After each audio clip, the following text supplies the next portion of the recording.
네, 이번엔 두 번째 사연인데요.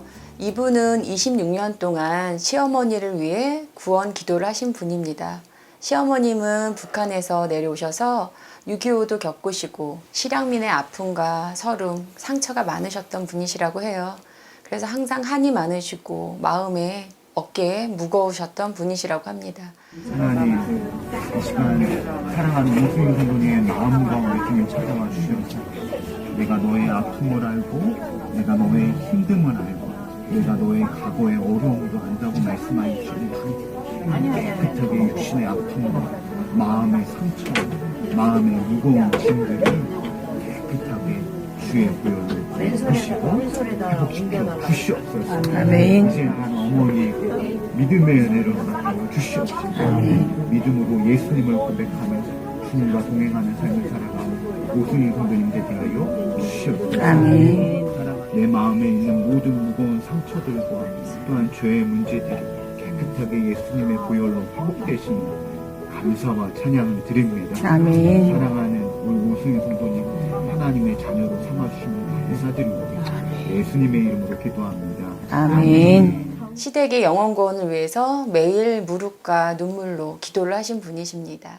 그 사연 정지순 권사님의 예수 동행 일기 들어보시겠습니다. 11월 5일 주님, 내일이면 어머님이 천국으로 가신 지 한 주가 되네요. 참으로 시간이 너무 빠르게 지나는 것은 다시 오실 주님이 때에 호련히 오실 것 같아 우리를 훈련하고 계신 듯합니다. 성령께서 우리의 연약함을 아시기에 늘 때마다 도우시고 우리를 통해 주님의 나라를 이루어 가시는 현재 진행형이라는 걸 이번 어머님의 장례를 통해 더욱더 주님의 나라를 보게 하심을 감사드립니다. 내가 하는 것이 아니라 내 안에 역사하시는 주님이 하신다는 걸 너무나 절실하게 알게 하시니 감사와 찬양과 영광을 올립니다. 주님, 문득문득 오가는 길목에서 눈물이 핑 도는 것은 살아생전 이곳에서 보고 싶고 목소리 듣고 싶을 때 함께 할 수 없다는 것에 눈물이 고입니다.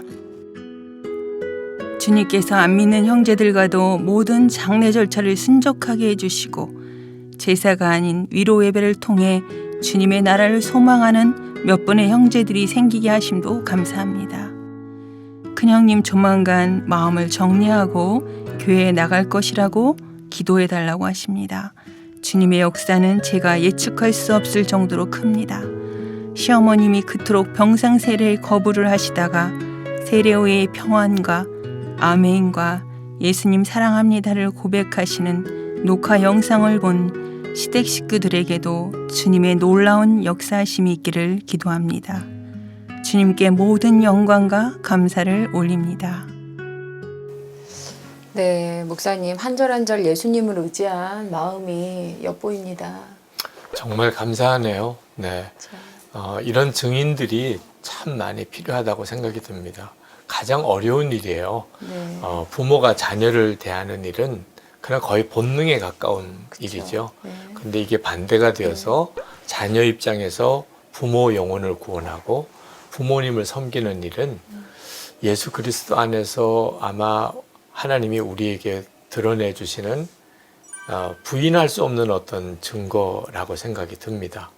우리 권사님이 그 일을 감당도 해주시고 네. 또 부모님 구원도 하시고 그리고 주변에 있는 사람에게 네. 예수 믿는 사람이 어떤 사람인가 하는 것에 대해서 증인이 되어 주실 것이 너무 감사합니다. 목사님 부모님의 영혼 구원을 할 때 좀 빨리 돌아오셨으면 빨리 주님을 만나셨으면 하는 갈망이 참 커요. 근데 그 시간이 참 길고 어렵고 지칠 때가 많습니다. 그런 성도님들께 응원의 한 말씀 부탁드려 볼게요.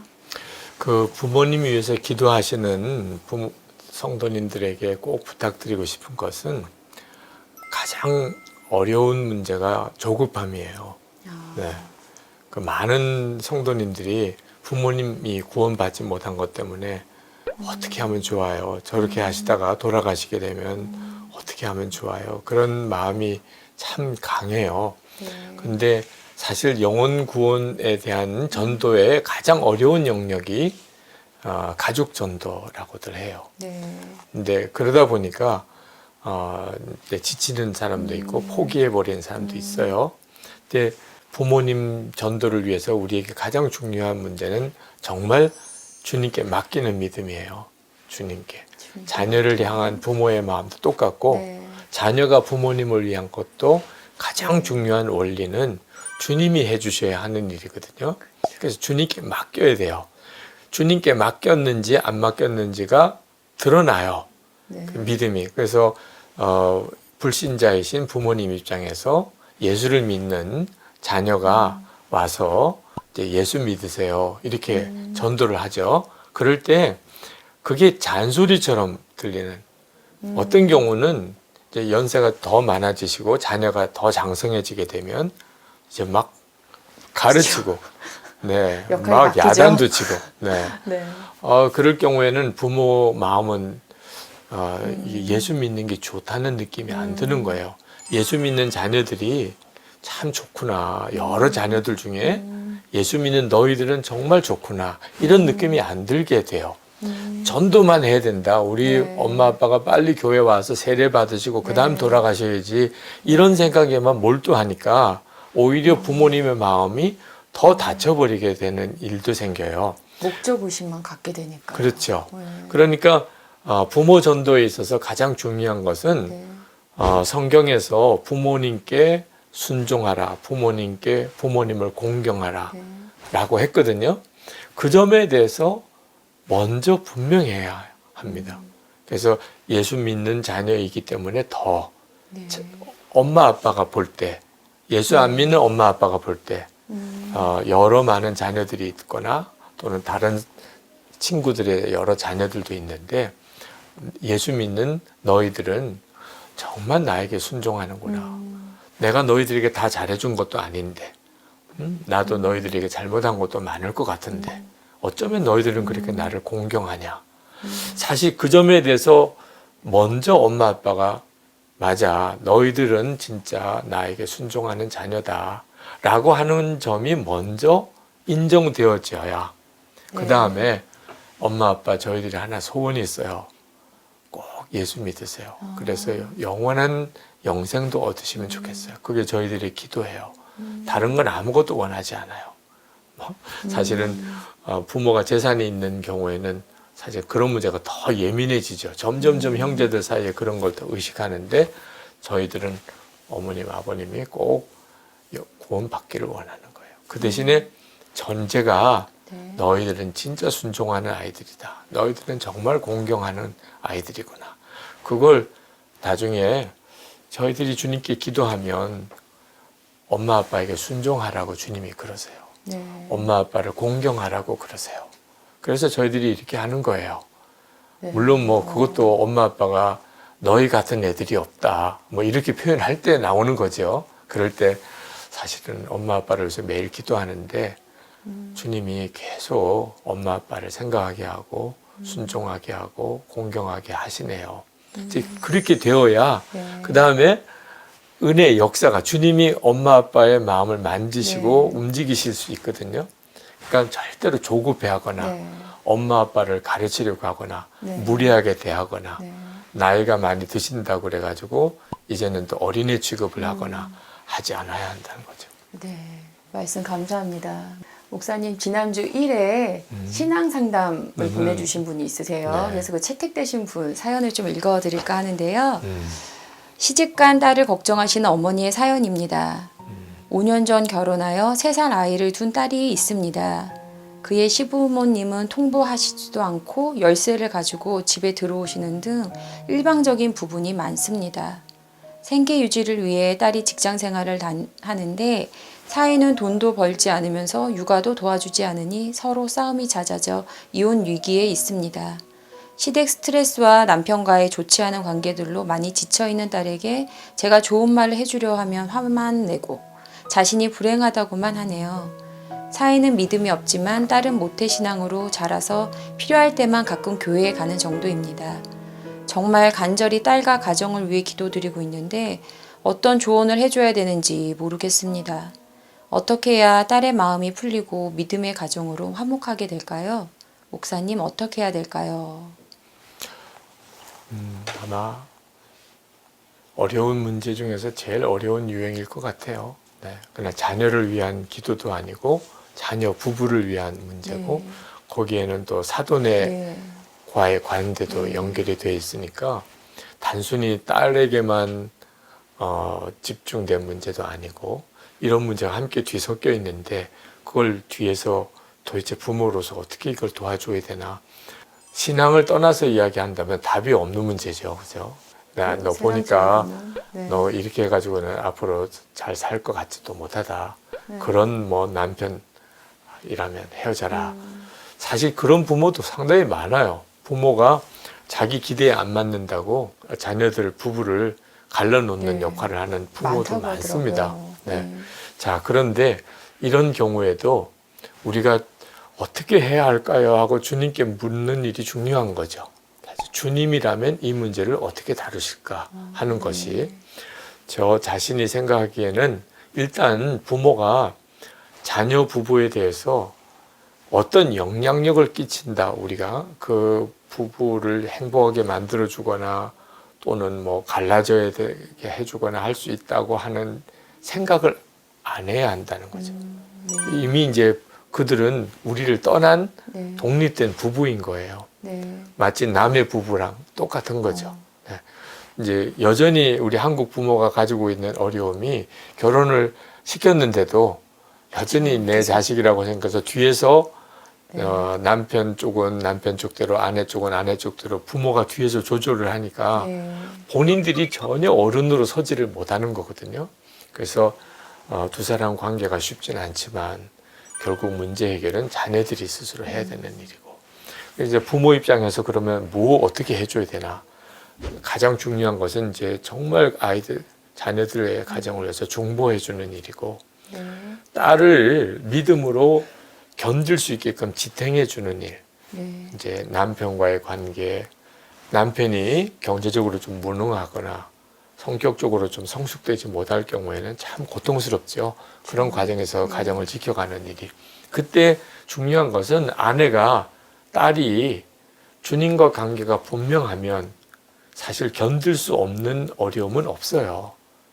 그런데 본인이 이제 무너지면 우리가 생각하기에는 더 견딜 수도 있는데 포기해버리거나 전혀 잘못된 방향으로 결정을 해버리거나 이렇게 되어지는 게 네. 문제거든요. 그래서 친정 부모님의 입장에서 해줄 수 있는 일은 딸이 어떤 어려움이 있어도 견뎌낼 수 있도록 서포트 해주는 거죠. 그냥 딸 자신만 위로해주고 혼자가 아니라는 거. 그리고 어떤 때는 좀 생각이 막 안 좋은 쪽으로 극단으로 흐르기도 해요. 그럴 경우에 그걸 좀 풀어주기도 하고 막 화를 내고 싶으면 화를 내도록도 이야기하고 네. 뭐 화를 내지 마.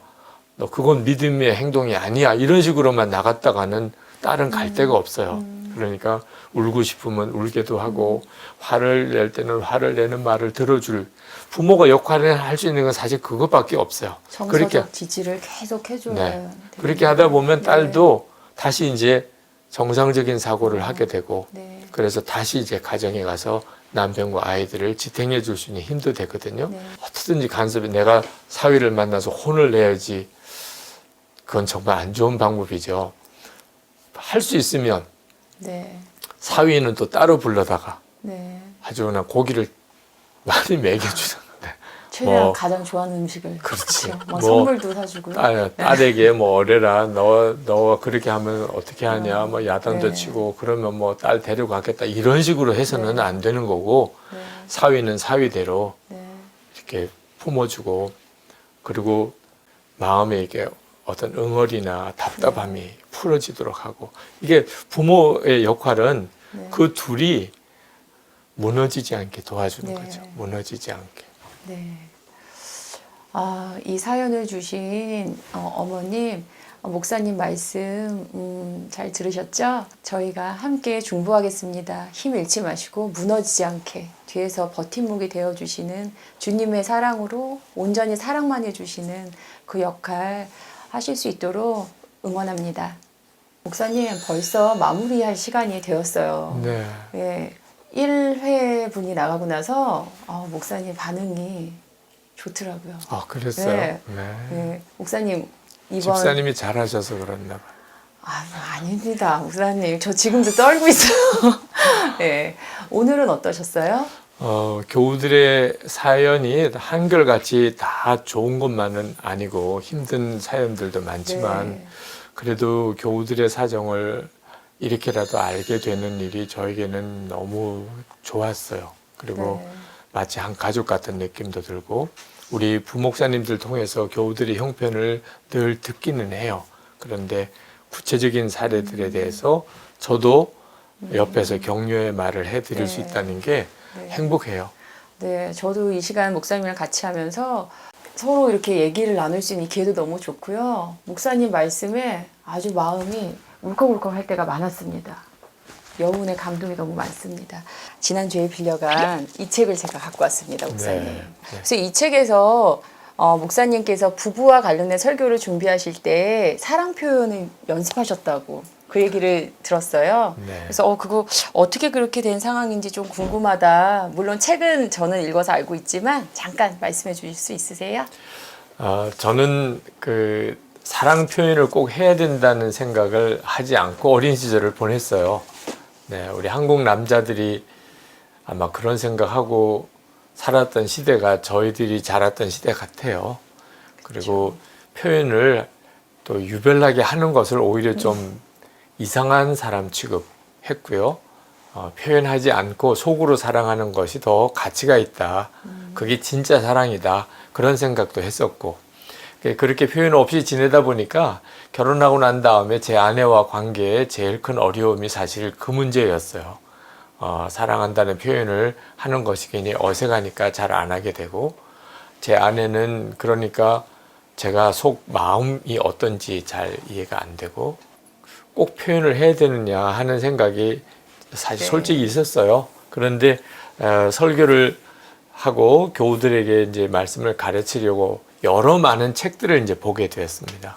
책을 보게 되니까 사랑은 표현을 해야 하는 것이라는 그렇죠. 것이 이제 결론이 네. 깨달아졌어요. 사랑은 표현을 해야 하는 거다. 그리고 표현을 하게 되면서 점점 더 사랑의 감정이 생기는 거다. 그래서 이제 교우들에게 남자들이 특히 아내에게 사랑 표현을 해야 된다 하고 이렇게 설교를 해야 되는데 문제는 이제 제가 걸리는 거예요. 제 아내와의 관계가.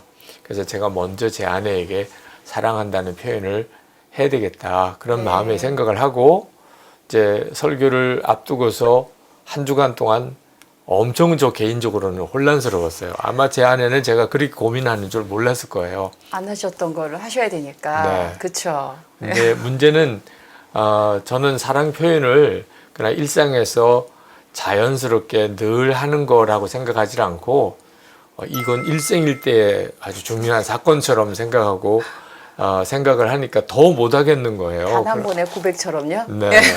믿음으로 변화된 목사님 부부 사모님과 목사님과의 그 이야기 그거 나중에 한번 꼭 듣고 싶은데요. 네. 궁금합니다.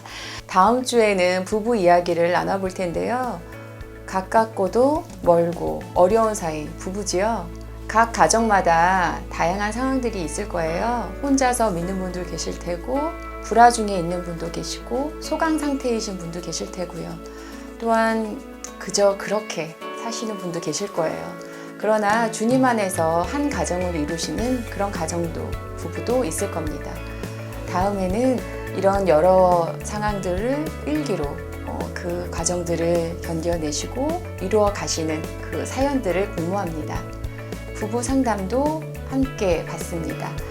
보내주실 이메일이나 유튜브로 댓글과 사연, 후기 부탁드릴게요. 목사님, 앞전에 사모님한테 사랑 표현하셨다는 그 이야기요. 다음 주에 혹시 사모님께 직접 들어도 될까요? 제 아내도 이렇게 함께 만나기를 네. 원해서 네. 아마 다음 주도 기쁜 마음으로 함께 나올 수 있을 것 같아요. 그래요? 좋습니다, 목사님. 예, 다음 주 부부편에는 목사님과 사모님 함께 뵐 수 있을 것 같습니다. 목사님, 우리 동행 인사드리고 할까요? 자, 주님 한 발자국, 나 한 발자국. 동행. 다음 한 주도 예수님과 함께 동행하세요. 다음 주에 봬요. 동행.